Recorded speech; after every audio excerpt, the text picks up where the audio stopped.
Bueno, ya vamos a comenzar.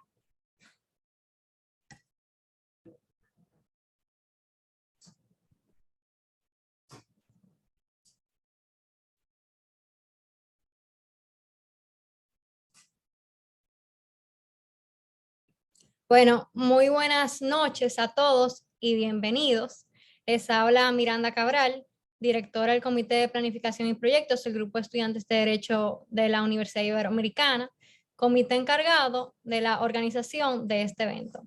Para mí es un honor darles la bienvenida a esta actividad tan trascendental, destinada a que analicemos las consecuencias constitucionales, penales y civiles del proyecto de ley de extinción de dominio, incluyendo sus más recientes modificaciones, con los fines de que, como sede de formación de futuros abogados, sigamos potenciando espacios donde se propicien debates académicos sobre los asuntos jurídicos contemporáneos.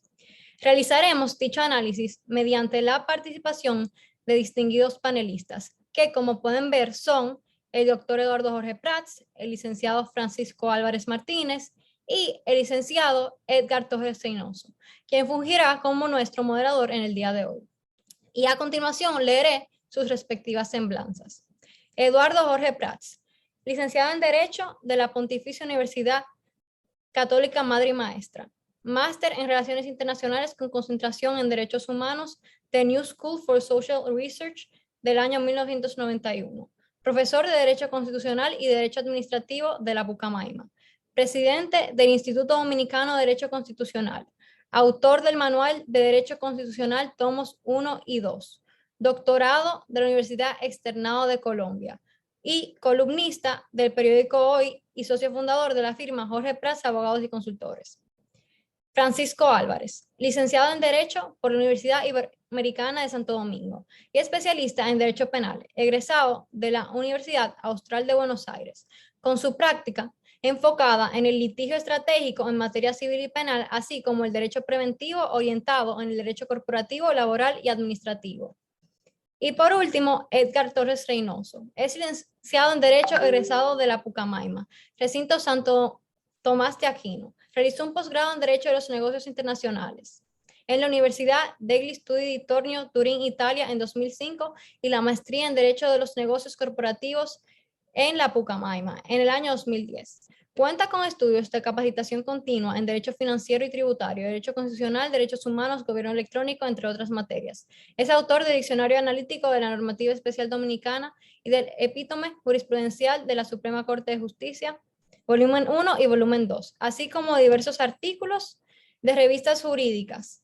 Como docente, ha impartido las materias de Introducción al Derecho, Derecho Comercial, Derecho Judicial Privado 1, 2, 3, Civil 3, Civil 4 en la Universidad Iberoamericana, así como Introducción al Derecho 1 y 2 en la Pucamaima. Laboró para el Poder Judicial de la República por un espacio de casi 22 años, desde 1998 hasta el año de 2020, para pasar a la práctica privada como socio de la oficina Subero Isa Consultores.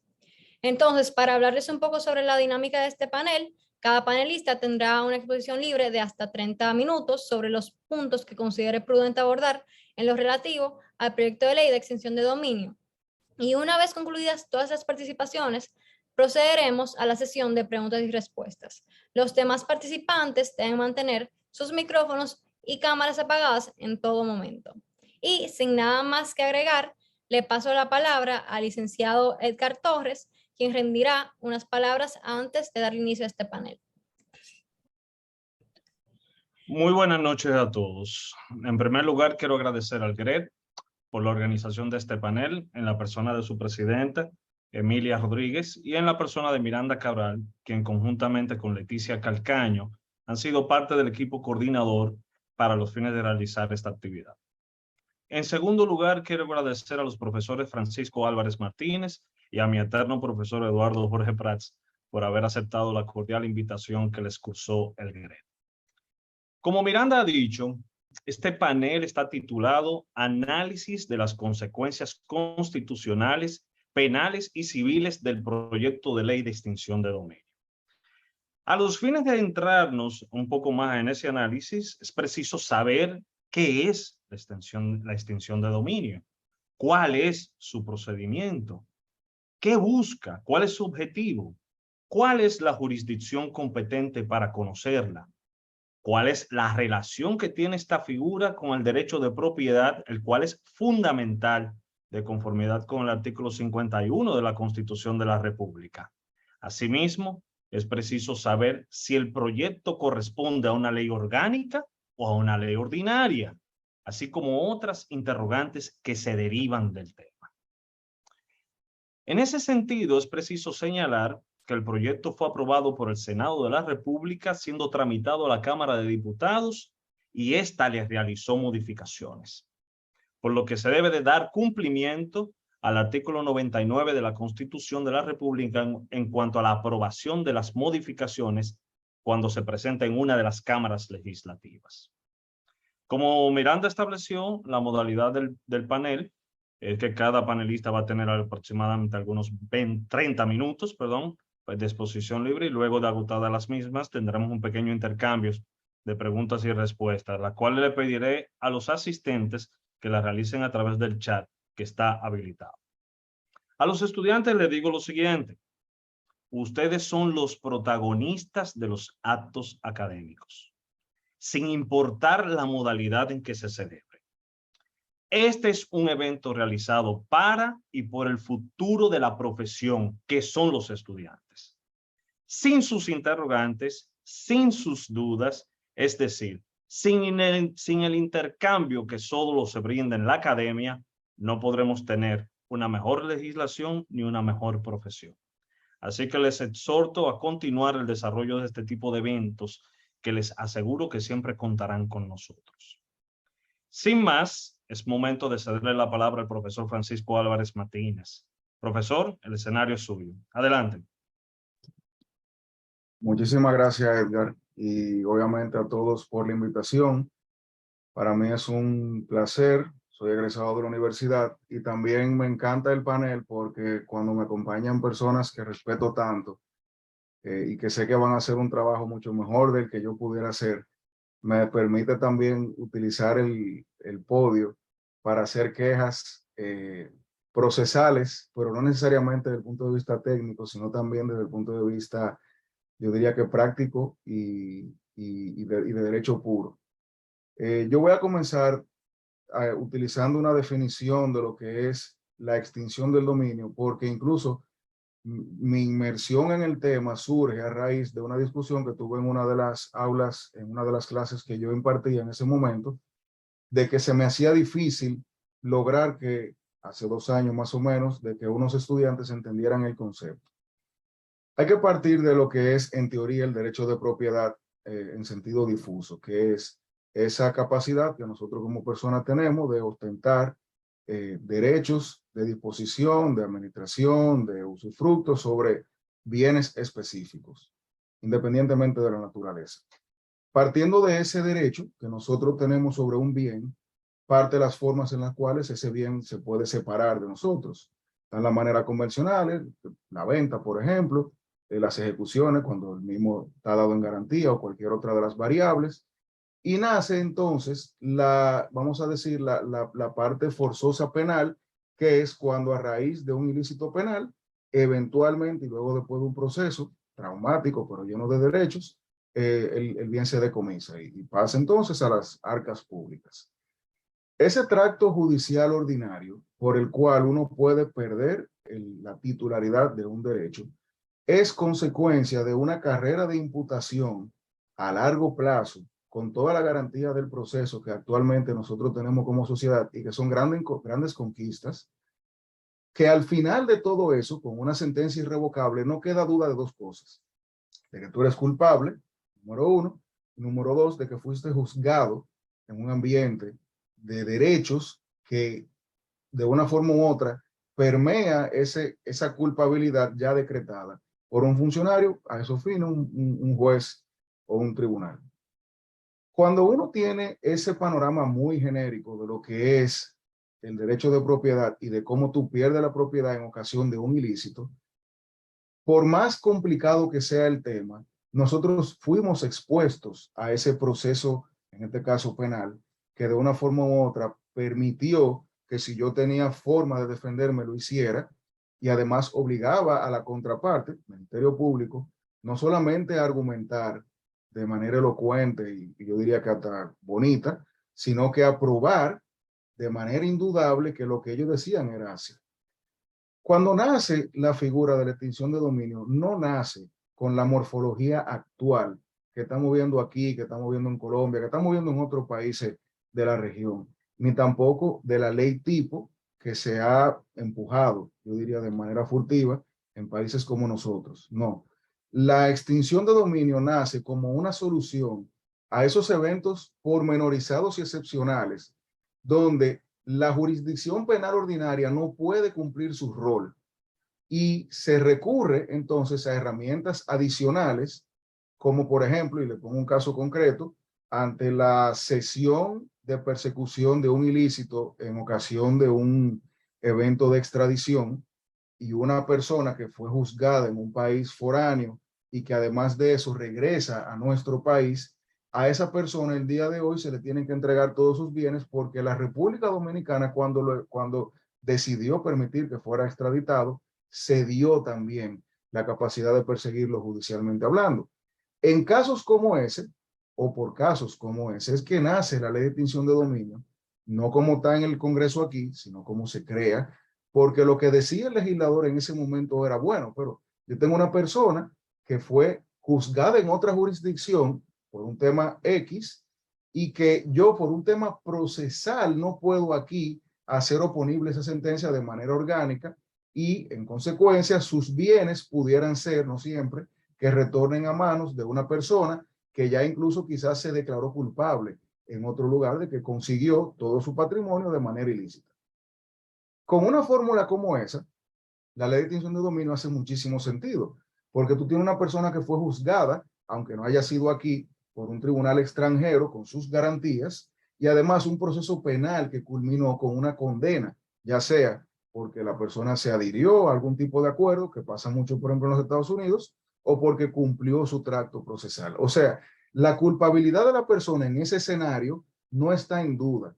Lo que tenemos es un problema procesal de tú traducir esa culpabilidad foránea al plano local. Y ahí una ley de extinción del dominio sería esa herramienta de, bueno, traigo esa sentencia de fuera, la homologo, inicio mi proceso y todos los bienes que hayan sido adquiridos dentro del ámbito de esa ilegalidad ya aprobada en otro lugar, sencillamente vuelven o retornan a ese estado dominicano en ese caso. Hasta ahí nosotros no estaríamos en desacuerdo con que existiese una herramienta como esa, que puso un ejemplo puntual, sin embargo, tú lo puedes extender a casos, por ejemplo, cuando la persona deliberadamente se sustrae de la justicia y hay bienes que ha dejado, digamos, en el aire, y a otros casos muy puntuales y excepcionales donde figuras como esa cobran cierta relevancia. Sin embargo, la morfología del proyecto de ley, como fue introducido a nuestro país desde hace aproximadamente 2 años, tiene más, pero yo específicamente la forma que se le dio hace 2 años, tiene una serie de problemas y es que, ya eso soy yo, o una idea que yo tengo, que se crea basado o bajo la idea de que es la única fórmula viable para evitar o circunvalar ese proceso probatorio tedioso jurisdiccional que es la imputación de una persona con una eventual condena irrefragable versus la inmediatez del beneficio de tú despojar a una persona que a todas luces, de manera aparente, está viviendo dentro de un ámbito de ilegalidad. Cuando el proyecto comenzó a discutirse en esta última etapa de discusión, dígase las últimas 2 legislaturas, se notó un discurso rimbombante que a mí me llamó mucho la atención porque no era el discurso técnico jurídico al cual uno a veces se acostumbra, sino que era más un discurso de consignas políticas, lo cual a mí me llamó mucho la atención como profesor y comencé entonces a discutir eso con mis alumnos porque me parecía muy curioso que un tema tan importante como lo sería una extinción de dominio fuera tratado no desde el punto de vista jurídico, sino desde un punto de vista político. Sobre la marcha, nosotros llegamos a una serie de consecuencias a raíz del estudio en clase de ese proyecto de ley que no es el que tenemos al día de hoy y que yo, para lograr quizás hilvanar una línea de ideas que me permita plantearle 2 o 3 causas por las cuales ese proyecto, si se aprueba, estarían haciendo de, vamos a decir, no sería vivo y viable, para utilizar un término jurídico biológico, y que yo entiendo puede ser ilustrativo para que entendamos por qué es peligroso montarnos en la ola del populismo legislativo, cuando lamentablemente eso va a tener un impacto no solamente en cómo lo venden las personas que hayan tocado de manera inidónea el erario público, sino que en el día a día de nosotros, ustedes que van a ser abogados y los que somos abogados el día de hoy, y nuestros clientes, nosotros y nuestros familiares, porque lamentablemente cuando uno no siente ese impacto directo, uno tiende a dejar la discusión pasar sobre desapercibida. Número uno, hay un tema que se llama presunción de inocencia, y yo siempre hablo del estado de inocencia, porque la presunción o incluso la presunción, que es una garantía constitucional procesal, el Estado es un escalafón todavía más alto de esa misma presunción de inocencia, porque a mí no se me presume inocente, yo soy inocente, hasta tanto esa inocencia sea destruida, aniquilada en un proceso jurisdiccional, con los funcionarios competentes creados a esos fines y con todas esas garantías que durante décadas y siglos nuestros antecesores han logrado ir positivizando con sangre y sudor. Cuando uno tiene ese estado de inocencia, que yo diría que ya es un 101 en derecho y que lamentablemente nosotros a veces lo pasábamos desapercibido, uno tiende a olvidar de que eso significa, como ha juzgado muchísimas veces, por ejemplo, en España, no solamente en un proceso, sino también en lo que está orbitando el proceso penal, en este caso. Los medios, la prensa, las redes sociales, todo eso debe, en teoría, manejarse dentro de un ámbito de respeto a ese estado de inocencia absoluto, que no es negociable y que tampoco es maleable. Ahora, desde que uno tiene esa óptica absoluta del estado de inocencia y brinca a un proyecto de ley que te dice, en un lenguaje muy llano, mira, no me parece que tú tienes cómo justificar ese apartamento, hice una investigación, no encontré la justificación y te doy un plazo mínimo para tú probarme a mí que ese apartamento tú lo adquiriste por medios lícitos, ya hay un problema, porque la inversión de la carga de la prueba, aunque no es atípica en un sistema como el nuestro, tenemos leyes que lo hacen, sí es excepcional. Y esa excepcionalidad normalmente se utiliza no como una solución altamente compleja e intelectual del legislador, sino es una admisión de, mira, esa es la mejor manera que yo tengo para meterte en una funda y que tú, y como que tengamos una interacción procesal, tomando en cuenta las debilidades y la miseria que nosotros tenemos en nuestro país con el tema de la administración pública, el Estado y los tribunales. Entonces, la inversión de ese fardo probatorio no es una genialidad, sino que es una respuesta de necesidad que ojalá y en algún momento ya podamos eliminarla de todo nuestro organigrama legislativo. Sin embargo, genera una serie de inconvenientes prácticos cuando tú lo aplicas a un proceso como este. ¿Por qué? Si nosotros agarramos la ley de lavado, que es una ley que ha sido criticada en muchos escenarios y ha sido subutilizada, lo que para mí también representa el peligro de ese tipo de legislaciones que se venden como la panacea y luego cuando pasan ese sedazo práctico no cumplen ese rol.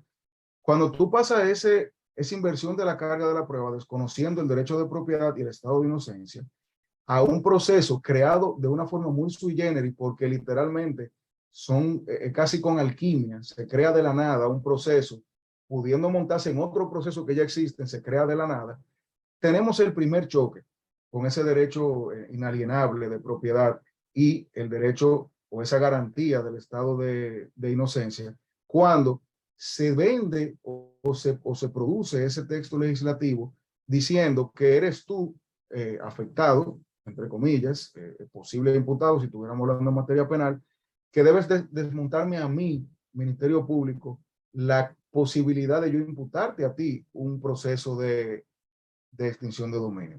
Y muchas personas dirían, bueno, pero eso no es nada, o sea, eso ocurre y hay legislación en otros países que lo tienen. Y yo digo, sí. Sin embargo, nosotros tenemos un problema.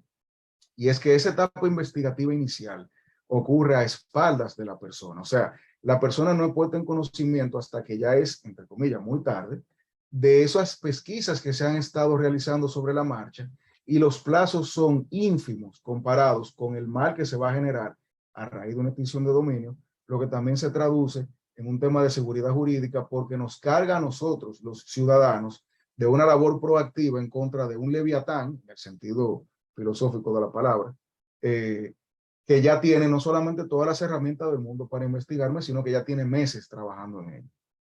Un segundo elemento que traía el proyecto de ley era un tema de retroactividad.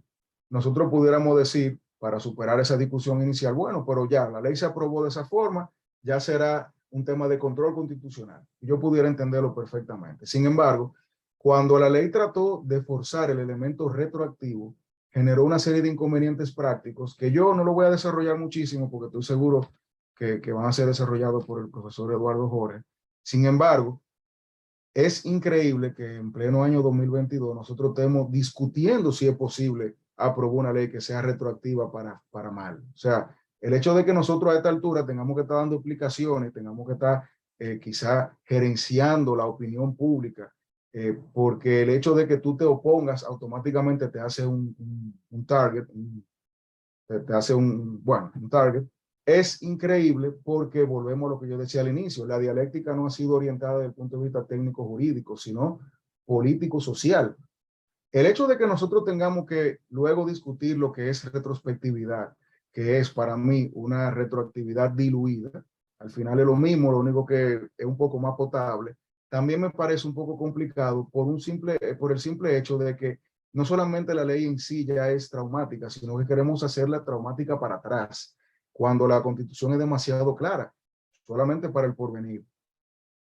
Pero además de eso, los poderes desbordados que le otorgaba al Ministerio Público, quien aún con un simple correo electrónico podía evitar ese tracto jurisdiccional de pedir, por ejemplo, a un juez de la instrucción que le dé información crediticia o financiera de una persona y logrando autorizar al Ministerio Público a que lo haga sencillamente por un correo electrónico, y no solamente eso, sino que se pudiera penalizar al funcionario público que irrespete o ignore una solicitud de información de ese tipo del Ministerio Público por correo electrónico, es uno de los elementos para mí más incómodos, porque la legislación penal, que es donde este tipo de herramientas se utilizan realmente todos los días, trata de que todo curse por un tracto jurisdiccional, por la sencilla razón de que las partes, y el Ministerio Público es una parte, tiene siempre que tener ese veedor judicial arriba, que te diga si eso está bien o está mal, y que si está bien, entonces lo aprueba, y si está mal, lo aprueba también o lo niega, pero no cae en el ámbito de las partes que tienen cierto interés la posibilidad de hacer o no hacer algo, sino que todo va al juez y el juez decide lo que entiende se puede hacer. Si nosotros eliminamos eso, como se pretendía hacer en el proyecto de ley hasta hasta la última modificación, nosotros estaríamos generando un tema de incertidumbre jurídica que genera a su vez una inseguridad que, además del tema judicial, que es lo que yo creo que a veces nos atañe, cuando lo vamos a unar ahora con el tema de la buena fe, crearía un caos jurisdiccional que se transmitiría incluso a una pérdida de inversión nacional e internacional a raíz de esos deberes formales que se le adjudicarían a las personas. Y ahí paso al tercer punto.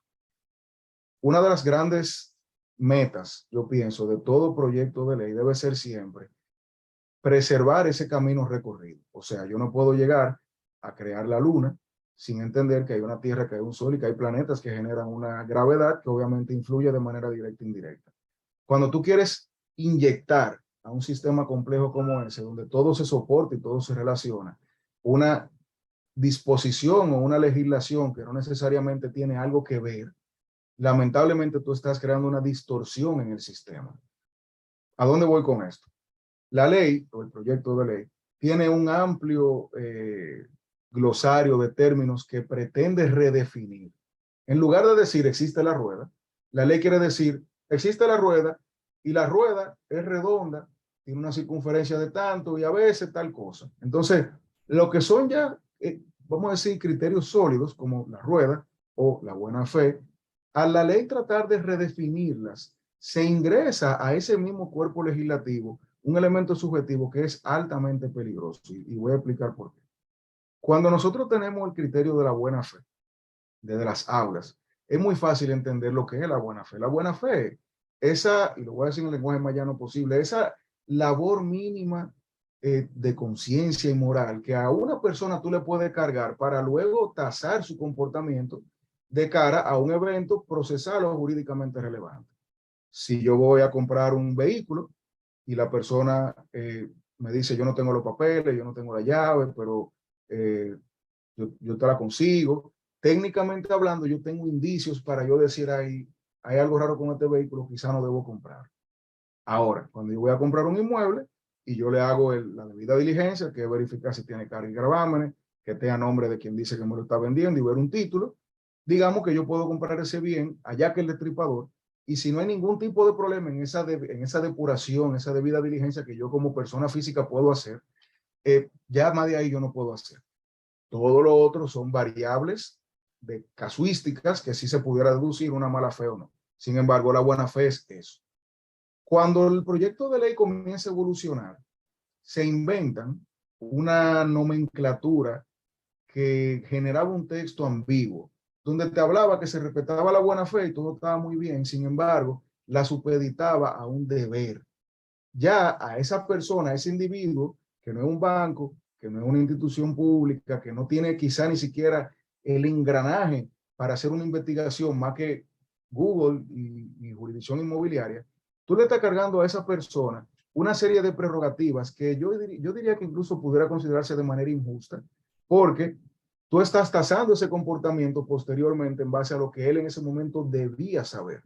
Y yo pongo el caso concreto de la idiosincrasia del pueblo dominicano. Nosotros somos un pueblo, lamentablemente, de naturaleza informal. Yo puedo tener, y creo que todo lo hemos confirmado y lo vamos a seguir confirmando, personas que en apariencia no deberían tener esa contabilidad organizada que se le exigiría con un proyecto de ley como el que se está conociendo. Sin embargo, tienen quizás más bienes de los que la persona que estuviera haciendo esa investigación pudiera prever. Lo que quiere decir que si a mí me vienen a vender un inmueble y yo en ese momento entiendo que está todo bien, pero de cara a un tercero que en un futuro, con ojos críticos, va a evaluar esa transacción, pudiera entender que no fue así, ese elemento subjetivo, esas dudas, esa permeabilidad del hecho concreto en base a lo dubitativo, lo que degenera es en un proceso que no es penal, y finalmente voy a hablar de eso, pero que lamentablemente va a estar cargando a un tercero, a ese juez, de que evalúe un comportamiento en un momento en el cual yo hice lo único que yo podía hacer, que era esa depuración inicial.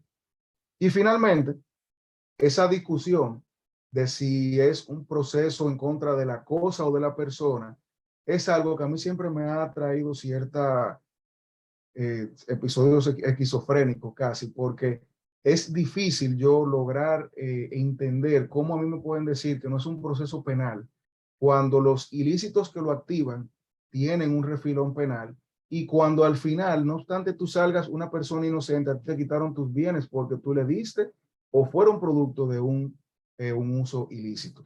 Y ahí yo voy a hacer una pausa para ilustrarlo como yo pienso que es la mejor manera, y es con un ejemplo. Si nosotros tenemos ahora mismo un bien, mi apartamento, que el Ministerio Público lo está sindicando como que yo lo adquirí por medio ilícito o le estoy dando un destino, un uso ilícito. Y el Ministerio Público está empeñado en entender que ese apartamento de Francisco es producto de bienes o de actividades ilícitas. Me hace o inicia su proceso de extinción de dominio. Y el proceso de extinción de dominio culmina ordenando que se extingue el dominio de ese apartamento. Pero supongamos que yo, que tengo superpoderes, ese apartamento lo desaparezco y lo escondo en otro país. Cuando el Ministerio Público vaya a buscar ese apartamento y diga no lo encuentro, tiene la potestad, según el proyecto de ley que al día de hoy no ha sido aprobado y hay modificaciones que se han insertado, pero tendría la posibilidad de perseguir otros bienes. No ese que el Ministerio Público dijo yo adquirí de manera irregular, sino otros bienes que no fueron producto del proceso de extinción de dominio, lo que te deja ver claramente el refajo de qué es lo que está detrás de ese proyecto de ley. Porque si yo digo, no es un juicio a la persona, es un juicio al bien, y yo digo, ese es el bien sucio, y después no lo encuentro, y ensucio bienes buenos, entonces yo estoy persiguiendo ahí a la persona. Porque tú no puedes, nosotros no estamos hablando de ingeniería molecular, nosotros no estamos hablando de que eso fue una estrella que explotó y esa molécula, no, no, no. Nosotros estamos hablando de que el Ministerio Público entendió que había un bien sucio, ese bien no es localizable, y él decidió, por la ley, permear otros bienes que están limpios, que no tienen ningún problema y que son míos, para entonces extinguir el dominio de esos bienes.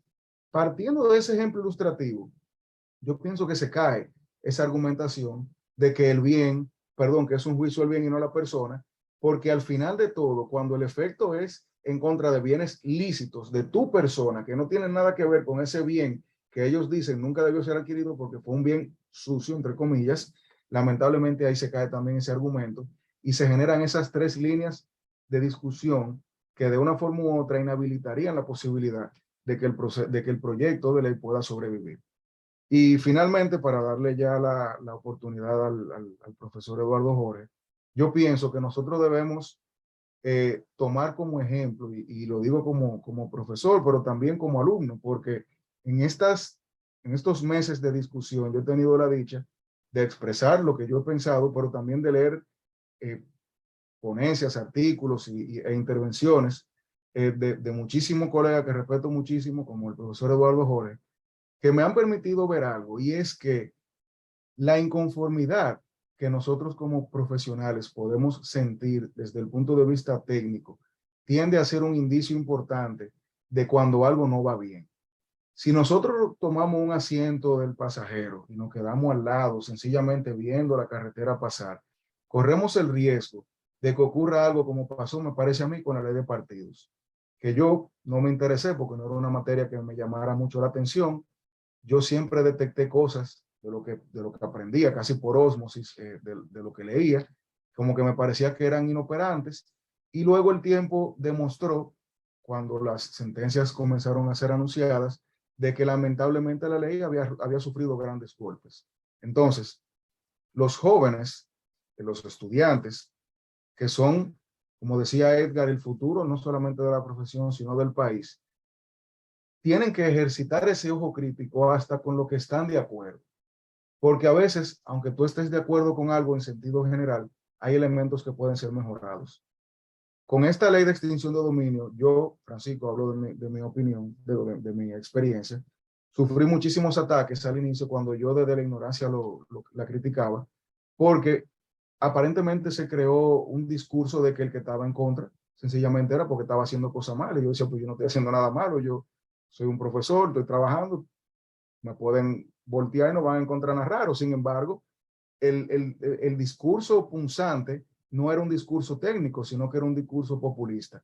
Y de allí fue que nació la duda que yo generé y que me fue quizá promoviendo a tener este tipo de discusiones, porque yo decía que era inaceptable que nosotros en un año 2022, donde tenemos tanta información, donde hacen tanta actividad de buena como esta que hace el GRED, donde se expone a la sociedad, a los estudiantes, al pueblo, a diferentes puntos de vista, nosotros debemos exigir a nuestras autoridades que el nivel suba. Cuando yo veo a un legislador que quiere discutir un tema sin discutir el tema, yo me preocupo, porque nosotros tenemos que pedirle a nuestros legisladores que el nivel de discusión sea técnico, jurídico, luego político y luego social.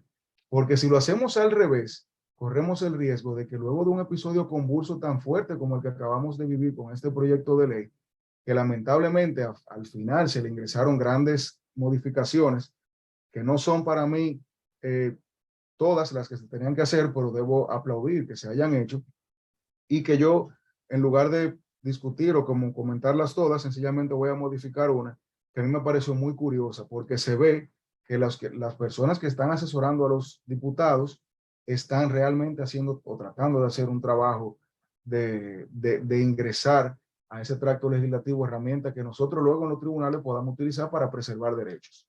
Y yo solamente voy a enunciar una, porque eso se va a discutir ahora en el Senado y no sabemos lo que va a salir de ahí. Cuando se habla de materia del ejercicio probatorio del Ministerio Público, antes la nomenclatura que utilizaba el proyecto de ley era acreditará. O sea, lo que se le exigía al Ministerio Público que hiciera frente a un tribunal era acreditar. Lo cual uno pudiera decir, bueno, pero es un término que se utiliza mucho en materia penal, la acreditación de la prueba, tiene también un significado literal que es viable. Sin embargo, está plagado para mí de ese elemento dubitativo en su definición que permite incluso crear una fusión al momento de tú ir a un tribunal de que no necesariamente se requiere esa certeza que la prueba te da. ¿Qué hizo la Cámara de Diputados? Uno de los cambios que sugirió. Vamos a quitar acreditar y vamos a agregar probar. No es lo mismo tú decirle al Ministerio Público que deberá acreditar el suceso o el evento jurídicamente relevante, que tú decirle deberá probar ese mismo suceso. ¿Por qué? Porque cuando tú le dices al Ministerio Público que debe probar, el Ministerio Público está obligado no solamente a decir o a tratar de decir, sino que debe llegar a ese tribunal y decirle, miren, este es el cuerpo del delito, este es el evento jurídicamente relevante, y esta es la persona que aparentemente lo dirigió, y aquí está la foto. Cuando tú tienes esa seguridad, ese mandato legislativo de decirle a esa persona, tú tienes que hacerlo de esta manera, tú puedes, entre comillas, descansar un poco más, por lo menos en esa labor reactiva de tú defenderte, porque tú tienes que esperar que el otro haga su rol. Y después que él haga su rol, tú te defiendes. Y yo creo que esa y otras conquistas que se hicieron en esa sesión en la Cámara de Diputados deben ser capitalizadas, primero, como decía ahorita, porque es bueno el disenso, genera incluso las mejores ideas, y segundo, porque si no se hubiese levantado la voz de alerta de distintos sectores de que algo andaba mal con ese proyecto de ley, hoy tendríamos una ley promulgada, probablemente con una vacación de un año, que la sociedad dominicana hubiese pensado que ya se había resuelto el gran problema de la corrupción y del crimen organizado. Y no iba a ser así. No iba a sobrevivir al más mínimo examen de constitucionalidad, y eventualmente lo que íbamos a tener era un proyecto de ley anulado en sentido laxo, luego de un proceso convulso social que hubiese generado una resaca emocional en el pueblo que yo creo que hubiese sido insostenible. Yo con eso acabo mi participación, y de nuevo le agradezco la invitación al GRED y a Edgar, y bueno, al final entonces tengo entendido que responderemos preguntas. Gracias. Bueno, gracias Francisco, realmente por tus palabras y por todas tus consideraciones con respecto al proyecto. Bueno, ha llegado el momento entonces de cederle el turno a nuestro querido profesor Eduardo Jorge Prats. Profesor, el escenario es suyo. Adelante. Buenas noches, pues ante todo agradecer al GRED, UNIBE, esta invitación para compartir con ustedes esta noche sobre este importante tema, en particular a Miranda Cabral, quien está presidiendo esta sesión, y al profesor Edgar Torres, que está moderando. Realmente es un placer y un privilegio poder compartir aquí con el profesor Francisco Álvarez, cuya magnífica presentación pues ha sido muy útil para poner en contexto lo que es esta ley, y presentación que él ha hecho y con la cual yo comparto prácticamente en su totalidad. Por lo que me voy a limitar en mi exposición a señalar algunos aspectos que han sido cambiados en la Cámara de Diputados para bien, y algunos aspectos que mantienen elementos, vicios de inconstitucionalidad o vicios que podrían generar problemas en la aplicación de esta ley. Y luego me imagino que con las preguntas podremos ampliar cualquier otro elemento.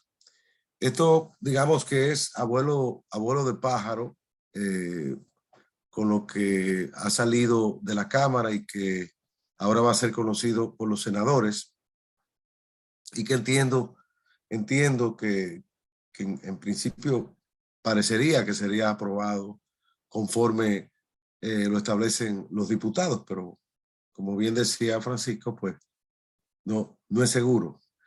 Pero ¿cuáles son los puntos mejorados en la Cámara de Diputados? En primer lugar, se reformula el concepto de afectado, de bienes ilícitos y de buena fe.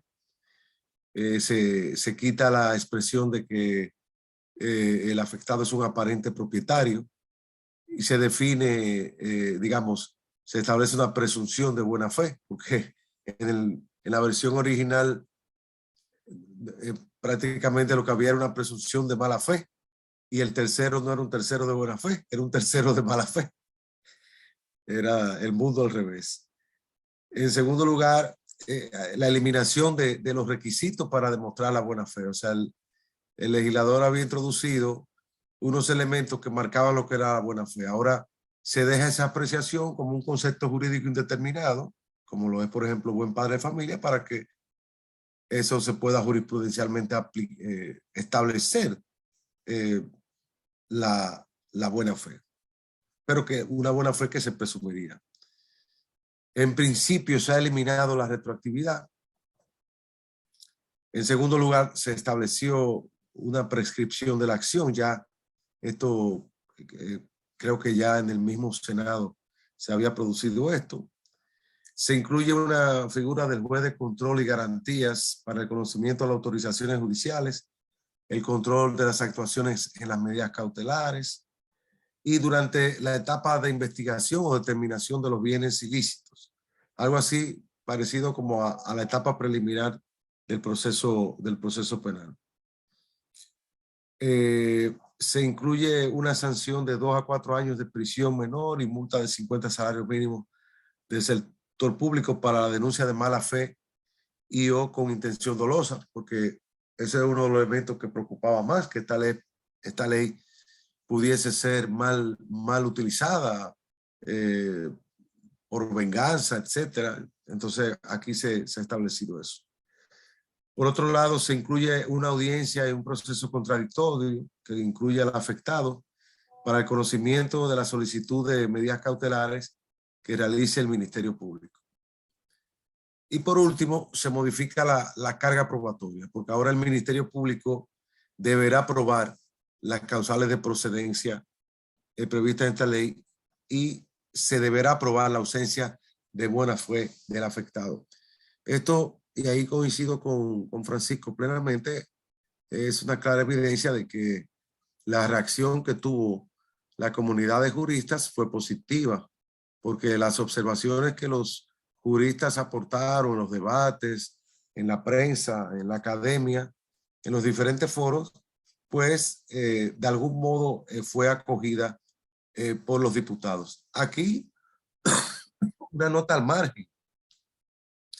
En la teoría constitucional del bicamerismo, se entiende que el Senado enfría a la Cámara de Diputados. Se dice que el Senado es la nevera y la Cámara de Diputados es la cafetera caliente, pero en República Dominicana es al revés.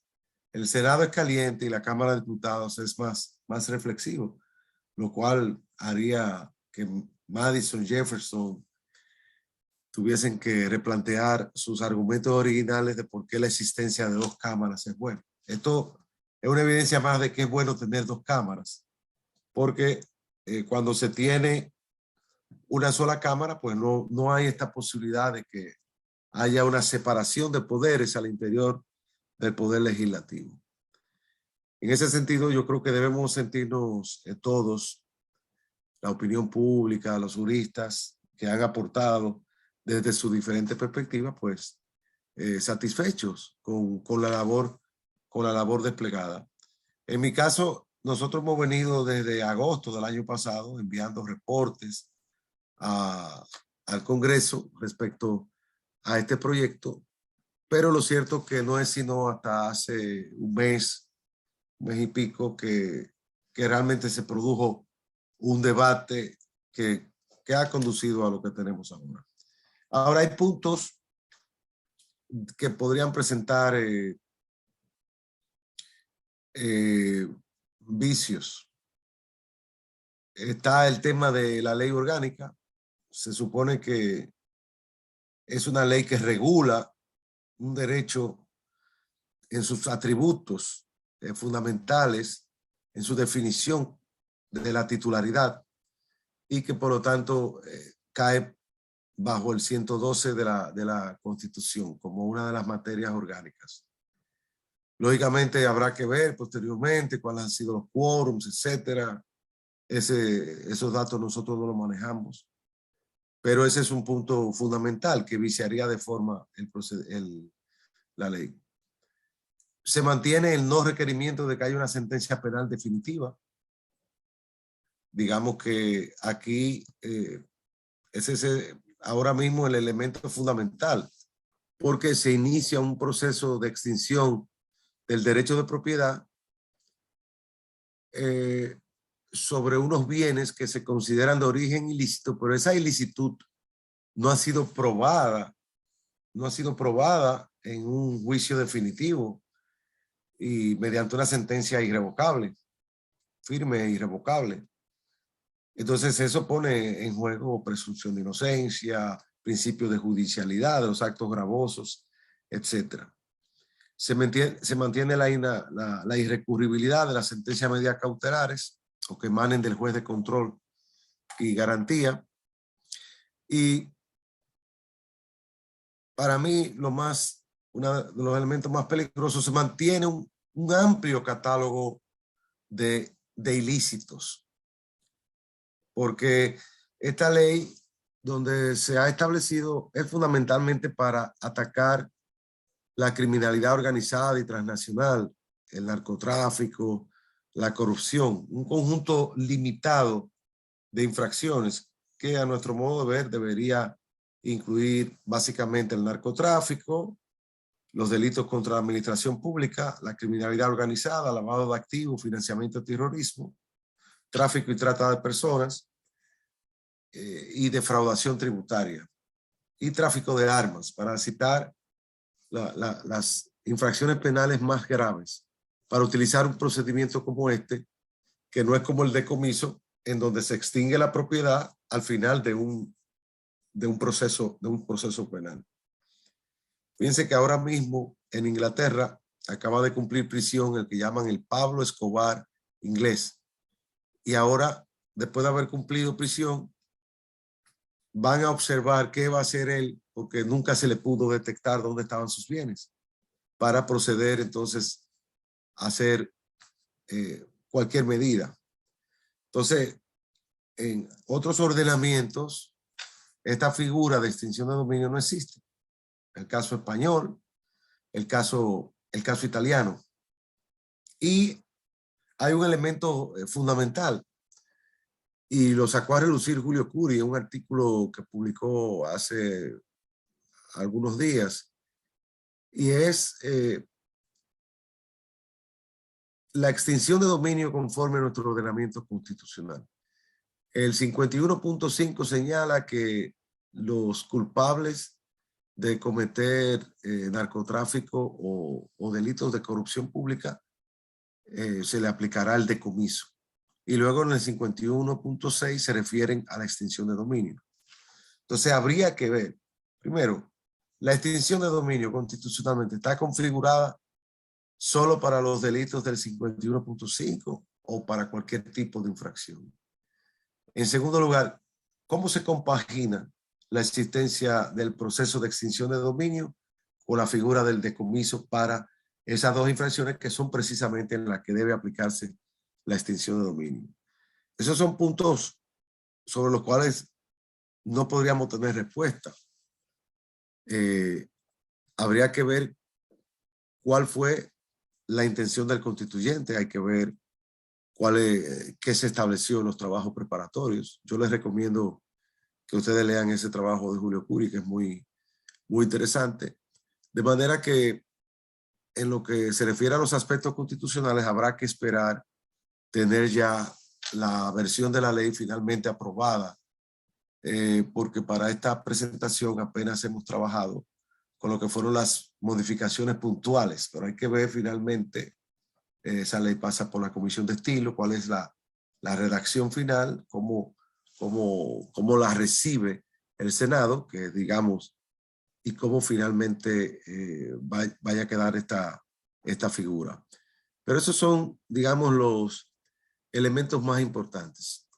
Al margen de todo esto, no hay dudas de que tanto las empresas que ya tienen programas de compliance o de cumplimiento normativo o regulatorio, pues tendrán que adecuar sus planes de cumplimiento o sus sistemas de cumplimiento, de compliance, a esta nueva ley.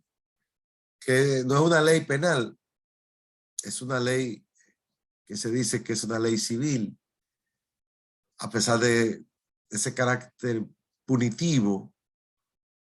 Lógicamente, las sanciones no son exclusivas del derecho penal, están las sanciones civiles, pero son tan gravosas y son conexas a un proceso penal. Por lo tanto, digamos que están en juego garantías muy importantes con esta ley. Pero las empresas tendrán que aprovechar el vacatio legis, que entiendo que son 12 meses, para poder adecuarse a las exigencias, porque la existencia de un plan de cumplimiento, pues, es un elemento muy importante para evitar contingencias futuras y sobre todo para alegar alguna circunstancia atenuante o eximente de responsabilidad penal de la persona moral, esto con vista a una próxima aprobación del Código Penal, e independientemente de que el Código contenga o no contenga ese eximente. Y esto independientemente de las eventuales impugnaciones que ante la jurisdicción del Tribunal Constitucional o incluso en la aplicación de la ley podrá suscitarse en los tribunales. Yo pienso que la gran lección que nosotros debemos extraer de todo este proceso era lo que decía Francisco al final de su exposición, y ya con esto termino, y es la de que la comunidad debe estar siempre alerta de que el peor pecado que podemos cometer es ser indiferentes, de que los abogados tenemos que recuperar la tradición de abogados que no temen enfrentar la opinión pública, de que el derecho no es un concurso de popularidad de Miss Universo, Mister Universo, de que los juristas decimos cosas que son molestosas para muchos y de que defendemos seres que muchas veces son desagradables, malolientes e insoportables personalmente o para la comunidad. Pero precisamente nuestro deber ético es precisamente el de defender el derecho y defender los derechos al margen de la moralidad o la inmoralidad que se le impute a la actuación de una persona. Y ahí yo estoy totalmente de acuerdo con Francisco. O sea, pensar que uno por expresar una opinión, uno representa intereses oscuros de Maléfica, Darth Vader, Drácula, Frankenstein, Barnabas Collins, o de que uno pertenece a un cartel de constitucionalistas, yo creo que eso produce un cortocircuito en la deliberación democrática. Y a ustedes como estudiantes y profesionales de UNIBE y a los que nos siguen, yo creo que mi exhortación es precisamente a que mantengamos estos espacios de discusión civilizada, de discusión de ideas, de expresión del pluralismo, de una democracia que nos ha costado mucho a los dominicanos y dominicanas construir. Hubo una época en que no podíamos hablar. Hubo una época en que se asesinaba a las personas por sus ideas. Pero ahora no se asesina físicamente, ahora se asesina moralmente, por la vía de las redes, por la vía de la prensa. Y sobre eso nosotros tenemos que estar alerta, como defensores del derecho y como soldados en la lucha por el derecho y los derechos, que es la misión que nosotros tenemos. Si las cosas fueran en la sociedad como deberían ser, si el ser fuera como debería ser, no hicieran falta los abogados. Los médicos atienden a los enfermos y los abogados atendemos a los culpables que se presumen inocentes. Si la gente no se enfermara, no hubiera médicos. Y si la gente no delinquiera, tampoco hubiese abogados. Para los que son penalistas, que es una profesión en peligro de extinción, porque prácticamente, como se están conduciendo las cosas en nuestro país, solamente podrá asumirse la acusación, porque ya asumir la defensa es una presunción de culpabilidad o causa para iniciar una extinción de dominio sobre la defensa. Es decir, nosotros estamos, o sea, estamos en una verdadera cacería de brujas. Por eso yo decía el otro día en un artículo, citando a Andrés Rosler, en un librito que se lo recomiendo, que se llama La Tostadora, ensayo sobre punitivismo, que uno se siente como Austin Powers, que regresó después del pasado y no reconoce dónde está. Y uno llega a preguntarse, pero yo pensaba que existía la presunción de inocencia. Yo pensaba que se necesitaba una sentencia definitiva para probar una ilicitud. Uno oye cosas como, por ejemplo, no es un juicio, como decía Francisco, no es un juicio a la persona, es un juicio de cosas. Pero es que las cosas no andan solas, guindando como los mangos. Las cosas tienen un propietario. Cuando uno estudia los derechos reales, son los derechos de personas sobre cosas, corpóreas o incorpóreas. Pero lo importante no es la cosa. Lo importante es la persona que tiene la titularidad de un derecho sobre esa cosa. Y a final de cuentas es con personas que estamos lidiando. Y eso es lo que el juicio a la cosa, la retrospectividad, son en realidad eufemismos para esconder lo que está en juego, que son cosas muy serias, como lo es el derecho de propiedad. Porque el derecho de propiedad tiene una misión en una democracia, una misión en el sistema general de derechos fundamentales, que es lo que está en juego con esta ley de extinción de dominio, que esperamos que sea bien aplicada y que las imperfecciones que tengan puedan ser corregidas en control difuso y o en control concentrado. Con esto termino y abierto entonces a sus comentarios y preguntas. Bueno, muchas gracias, profesor. Y realmente, antes que todo, excusarnos de verdad por la pequeña interrupción. Hay un asunto que quisiéramos que discutiéramos y abro las preguntas con una mía. La extinción de dominio se ha presentado, se ha manifestado en la prensa, que es un juicio a la cosa, un juicio a la obtención lícita de la cosa. Sin embargo, tanto en el proyecto original como en el proyecto modificado por la Cámara de Diputados, la potestad y la competencia es para un tribunal penal. En la versión original estaba para un tribunal colegiado de la localidad donde estuvieran los bienes o de la localidad donde estuviera el imputado. Y ahora, con la modificación, se le ha dado la atribución a la Cámara Penal de la Corte de Apelación del Distrito Nacional. Del distrito no, del departamento correspondiente. E incluso el proyecto hace suyo el procedimiento trazado en el Código Procesal Penal para aquellas personas que gozan de un privilegio de jurisdicción ante la Corte de Apelación. ¿Es realmente la jurisdicción penal la jurisdicción idónea para este tipo de juicio?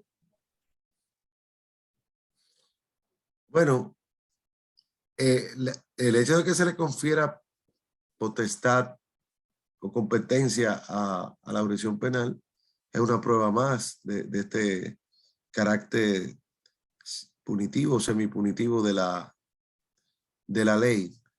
El juez penal conoce la acción civil accesoria a la acción pública. Podríamos decir que en principio no habría dificultad, porque la verdad es que el ilícito es un ilícito penal, el que se ha cometido. La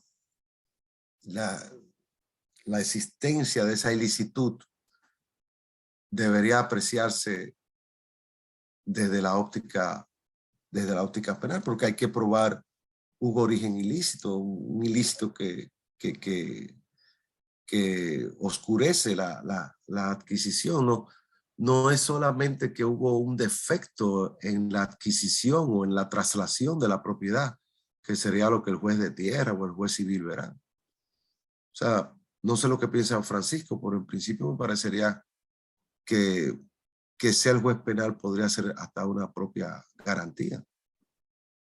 Sí, yo pienso igual que el profesor Eduardo, que de todas las jurisdicciones pudiera ser la más idónea. Sin embargo, pensando ya, digamos, con un argumento en absurdo, a mí me preocupa la posibilidad material de que ese juez, que no juzga a la persona, sino al bien, ese juez materialmente hablando, pudiera, un año después de que se le haya extinto el dominio de la cosa a una persona, ser apoderado de un caso en el cual esa persona haya sido descargada sobre el único ilícito penal que pudiera habérsele adjudicado para justificar que compró ese inmueble o ese carro con ese vehículo con fondos ilícitos. Entonces, por eso sabemos que crear un tribunal especial es imposible, porque incluso tenemos tribunales que debemos todavía, especialmente la jurisdicción administrativa.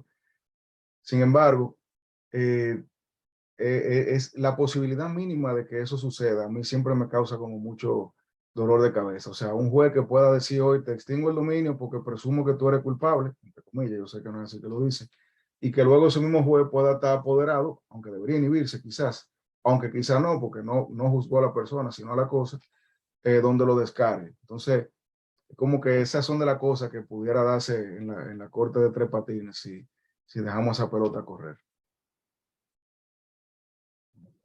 Bueno, muy agradecido realmente por las opiniones. Vamos con unas preguntas de los usuarios. Actualmente tenemos tres.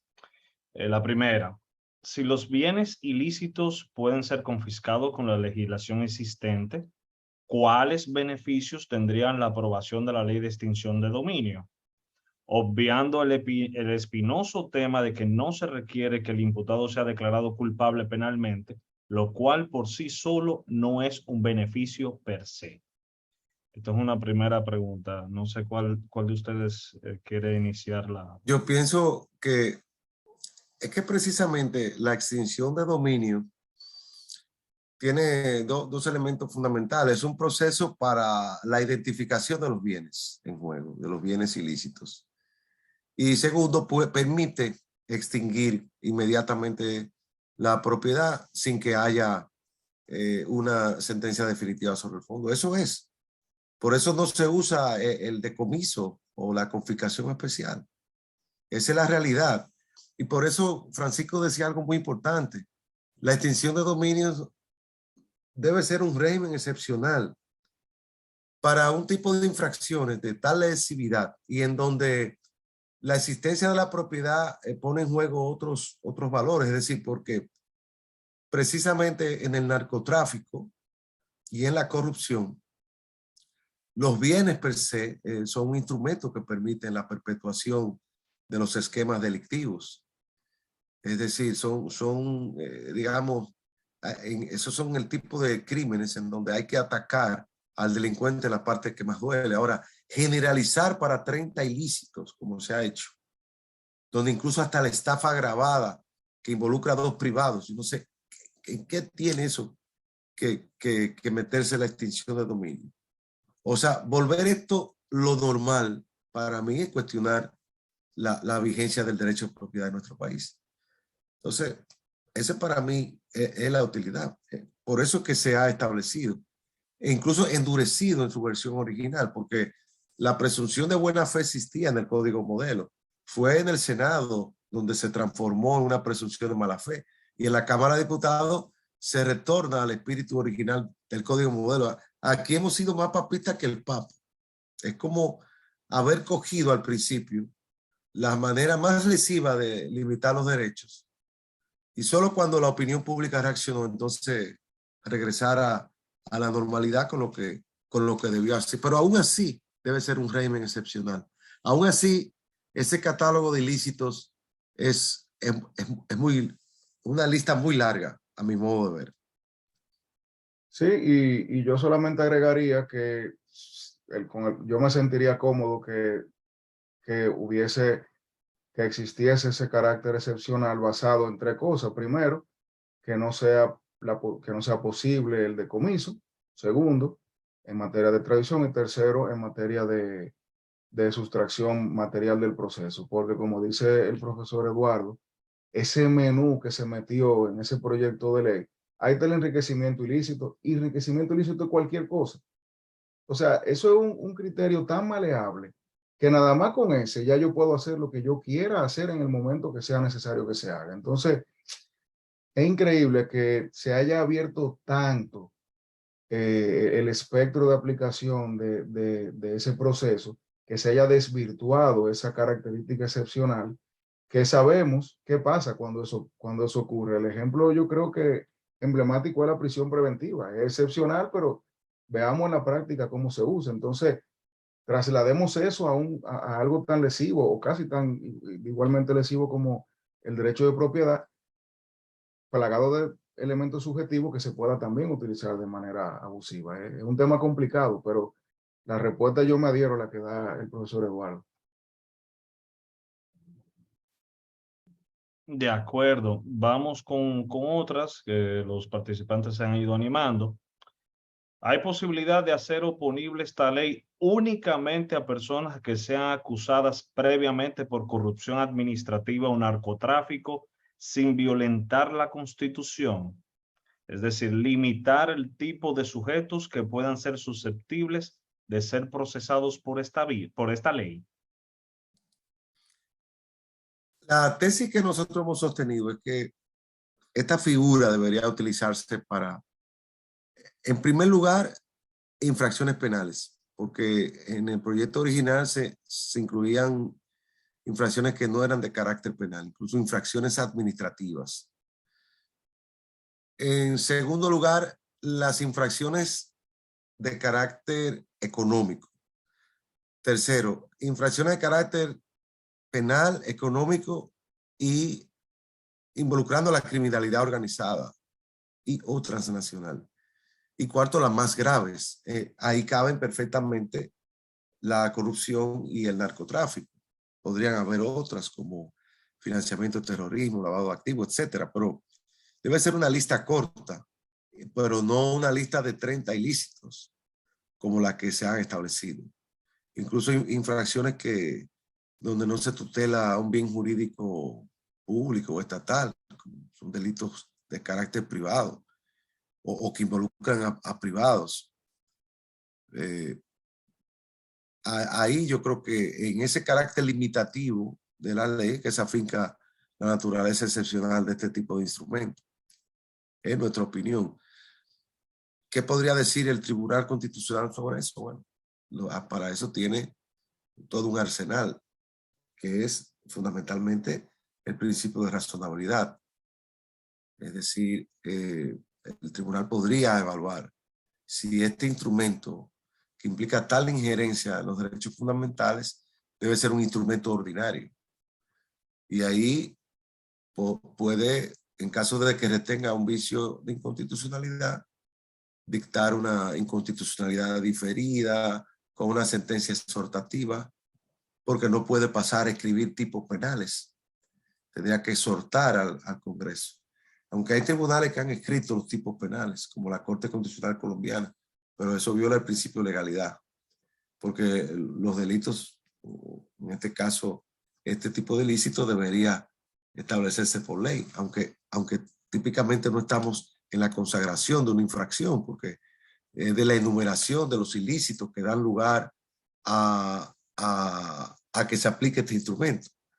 Pero ese es el conjunto de cosas que veremos en el futuro. Yo, por mi parte, yo espero tener la ley ya que no sea lo que está en verde y lo que está en rojo, sino que sepamos exactamente lo que uno tiene. Las leyes hay que leerlas diariamente, como el Salmo 23. El Señor es mi pastor. Y cada día que uno la lee, uno encuentra cosas nuevas. Yo leo 2 o 3 versículos de la Constitución todas las noches antes de acostarme. Siempre uno descubre nuevos elementos.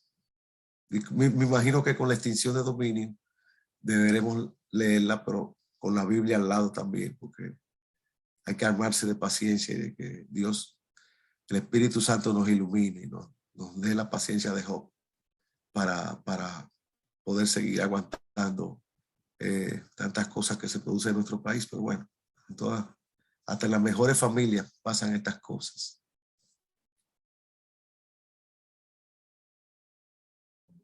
Francisco, ¿vas a querer referirte a la pregunta? No, yo me adhiero totalmente a lo que dijo el profesor. De acuerdo. Vamos entonces con otra. ¿Cuál sería la diferencia puntual entre la extinción de dominio y el decomiso de los bienes que se contempla actualmente en nuestro sistema jurídico? Bueno, yo creo que básicamente ya lo tocamos hace una pregunta atrás, pero básicamente la naturaleza de ambas figuras es totalmente distinta, aunque los efectos se puedan percibir como que son los mismos. El decomiso es consecuencia de un proceso penal adjudicado a una persona con un proceso de imputabilidad proactiva que eventualmente termine con una sentencia que confirme la culpabilidad y ordene ese decomiso. O sea que en teoría a la persona que le decomisan los bienes ya fue indudablemente declarada culpable. En el tema de la extinción de dominio pasa, yo diría que casi lo contrario, porque tú no le permites a esa persona o no le das las garantías a esa persona que tú le darías a un imputado, porque técnicamente no lo es. Sin embargo, tú estás atacando el derecho de propiedad en base a una posible o supuesta ilicitud, pero en un proceso que pudiéramos llamarle expedito, porque no solamente coarta la vía recursiva en algunos segmentos, sino que también te crea un régimen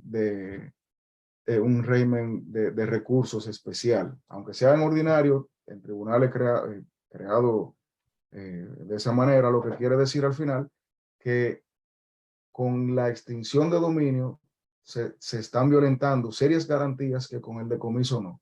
El decomiso es mucho más lento porque hay que procesar a una persona en todo el tracto judicial, y con la extinción de dominio, lamentablemente, es algo muchísimo más expedito, que para mí es donde reside el peligro, porque es más apetecible para el poder o el Ministerio Público o las necesidades del momento, porque casi de manera inmediata, si lo comparamos con un proceso penal, tú estarías quitándole un bien a una persona.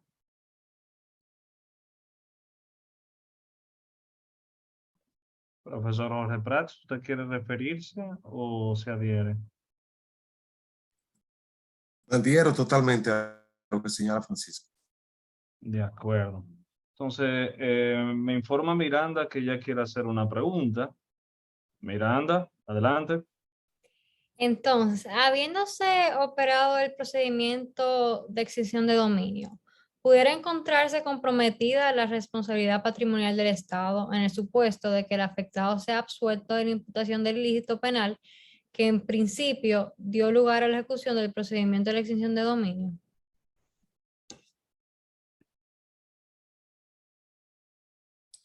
Yo pienso que sí.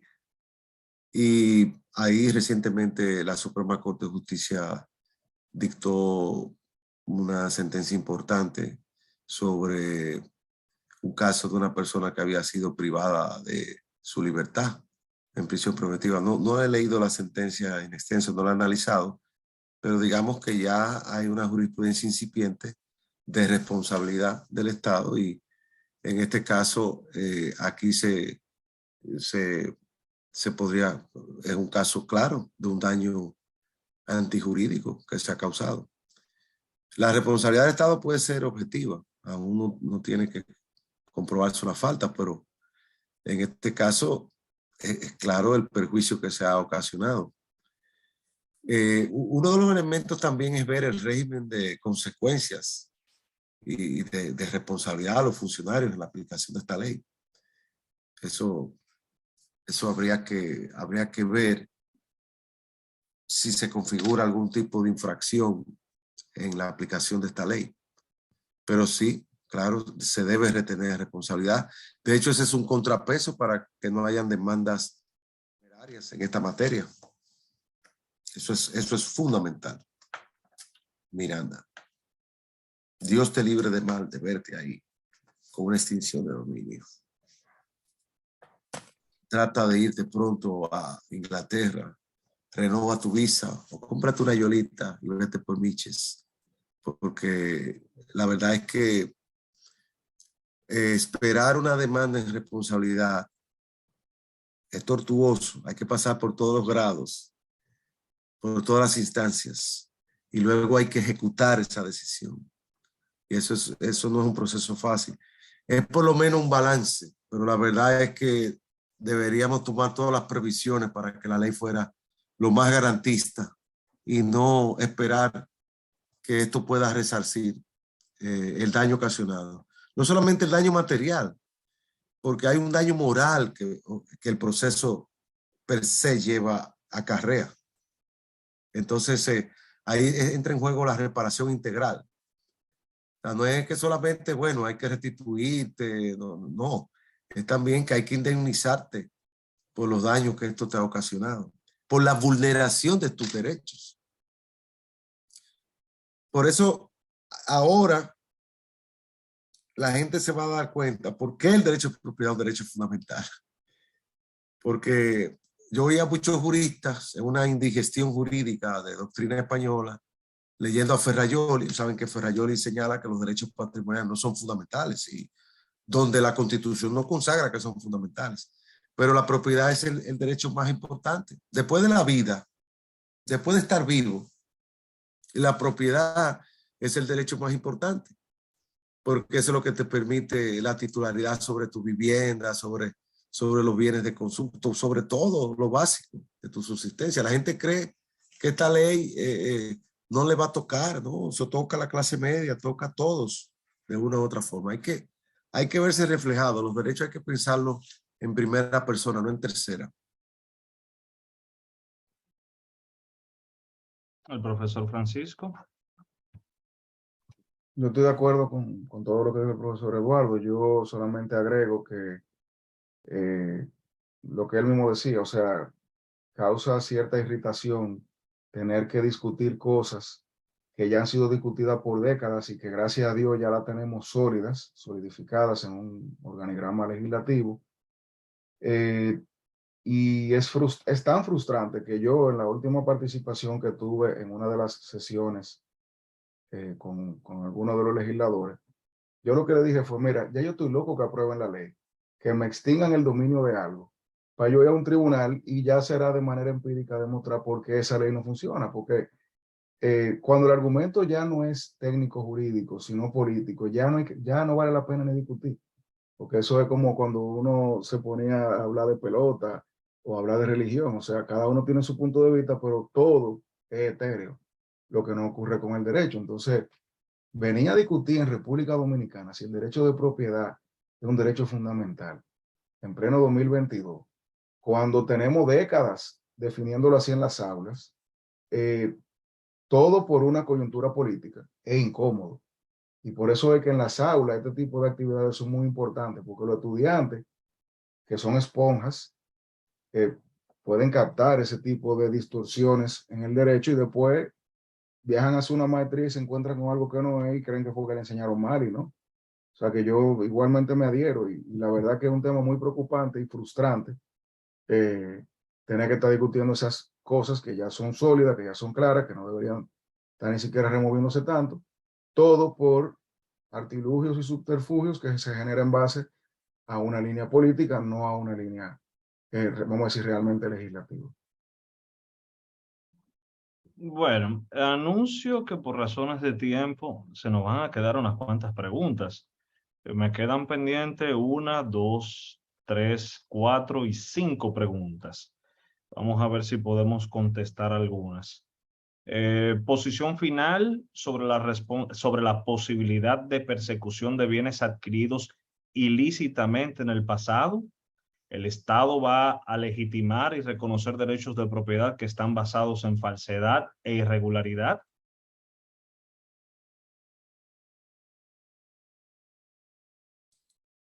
Bueno, en principio se ha eliminado la mención a la retrospectividad, a los hechos pasados, pero vamos a ver, que el día más claro llueve aquí, vamos a ver cuando salga la ley, vamos a estudiarla en el contexto de toda su, vamos a ver la letra chiquita, a cualquiera se le va una. A mí me gusta leer las cosas muchas veces, pero en principio se ha eliminado eso, la irretroactividad.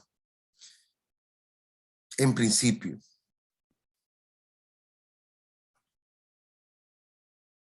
Profesor Francisco. Estoy de acuerdo.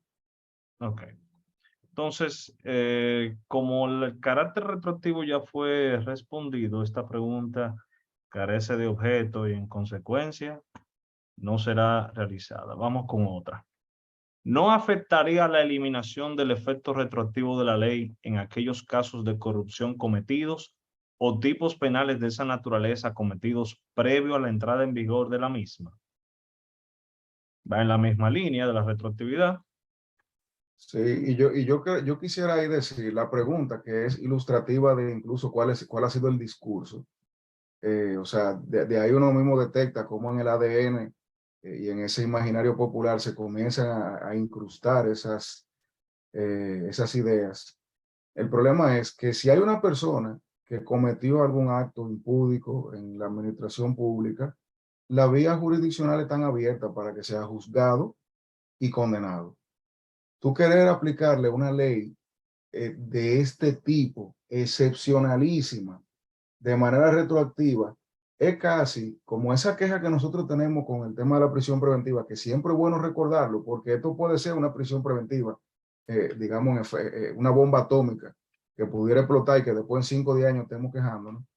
Es lo mismo, o sea, yo no puedo querer sancionar o usar esto como una sanción retroactiva a personas que independientemente de lo que se le acuse, tienen que pasar por un tracto jurisdiccional. Entonces, no hay forma en la que nosotros podamos decir en la República Dominicana, sin desdecir una cultura de décadas, que podemos tener una ley retroactiva para vengarnos, entre comillas, de quienes ahora decimos que son culpables de algún acto de corrupción.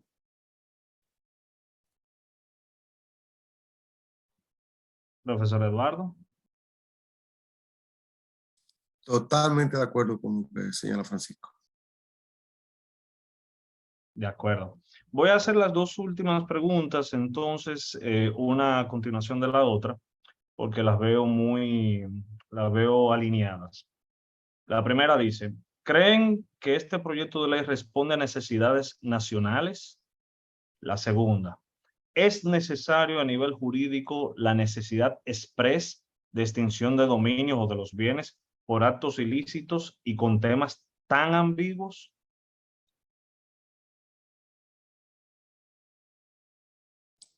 Comenzando por la última, yo pienso que pudo haberse mandado a una comisión de la Cámara de Diputados para poderla purgar la ley totalmente de cualquier vicio y de cualquier tipo de contradicción. Pese a todo, los diputados hicieron un gran trabajo. Ahí yo coincido con la apreciación que muchos colegas han hecho del trabajo de los diputados. Lo hicieron en un tiempo récord y absorbieron lo que venían diciéndole los juristas en los diferentes encuentros e informes. En cuanto a si es necesaria esta ley, sí. Como ley excepcional para atacar la criminalidad organizada y los delitos más graves, como es el caso del narcotráfico y como es el caso de la corrupción y algunos más, entiendo que es una ley necesaria. Pero si es para establecer un régimen general donde esta ley pueda ser mal usada, como ya ha ocurrido, y lo decía Francisco, con la ley de lavado de activos, en donde leía en el Nuevo Diario un artículo muy interesante que señalaba 3 casos de aplicación de esta ley que demuestran una distorsión en la determinación de los delitos precedentes, en cuándo aplica o no el lavado de activos. Entonces, esa experiencia es lo que advertía a la propia procuradora de que esto no diera lugar a ningún tipo de extorsión. Son elementos que nosotros debemos considerar. Pero sí, la ley es necesaria, la ley la queremos, y como la queremos es que debemos ser muy cuidadosos en su implementación. Yo creo que el decomiso que hubiese funcionado perfectamente, un proceso de identificación de los bienes ilícitos, la imposición de medidas cautelares que se volvieran definitivas como extinción de dominio una vez hubiese una sentencia firme. Yo pensaba que podía ser el régimen, y pienso todavía que puede ser el régimen de esta figura. Profesor Francisco. De acuerdo con el profesor. Bien, entonces, habiendo agotado las preguntas, de mi parte yo quiero agradecerle a ambos la disponibilidad, el tiempo, esa receptividad que han tenido para con nosotros, tanto para mí como para el equipo del GRED, para participar en este acto.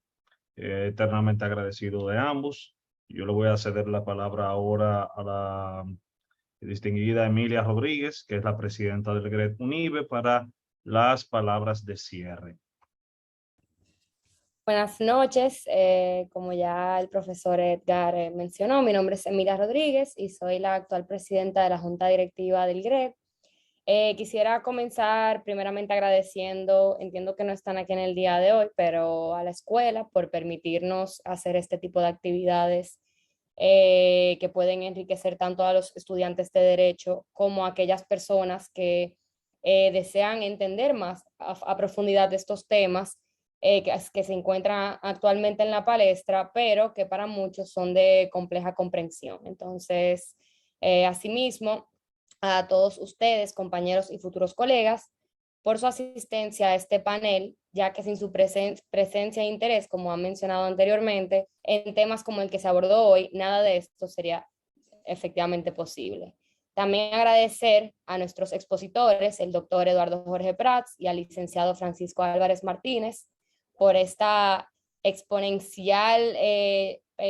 exponencial panel que definitivamente nos respondió numerosas inquietudes, especialmente a mí, que tenía mucha confusión con el tema y por más que uno intentaba entender y leer un poco de una manera un poco más crítica, a veces se pone un poco difícil, especialmente por tantas opiniones en la palestra que no siempre son tan enriquecedoras como de panelistas como ustedes y de profesionales como ustedes.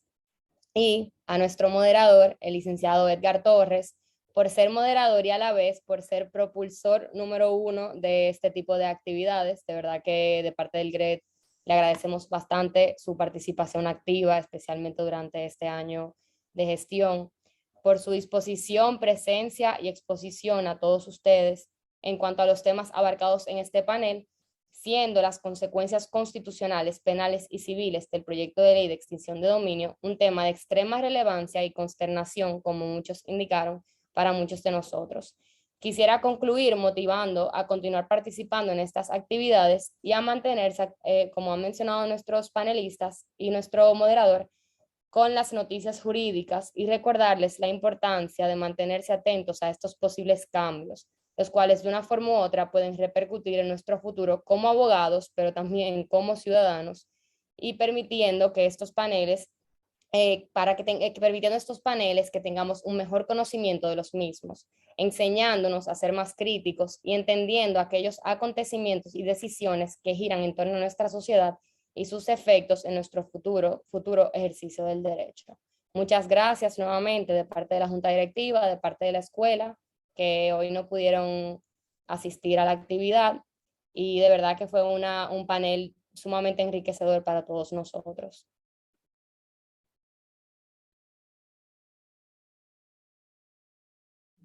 Ay, buenas noches. Señores, muy buenas noches y de verdad que muchísimas gracias por la asistencia. Y gracias, Emilia, por esa palabra. Miranda, muchísimas gracias. El profesor Francisco y el profesor Eduardo, eternamente agradecidos. Vamos a continuar haciendo este tipo de actividades. A todos los demás, muy buenas noches. Descansen.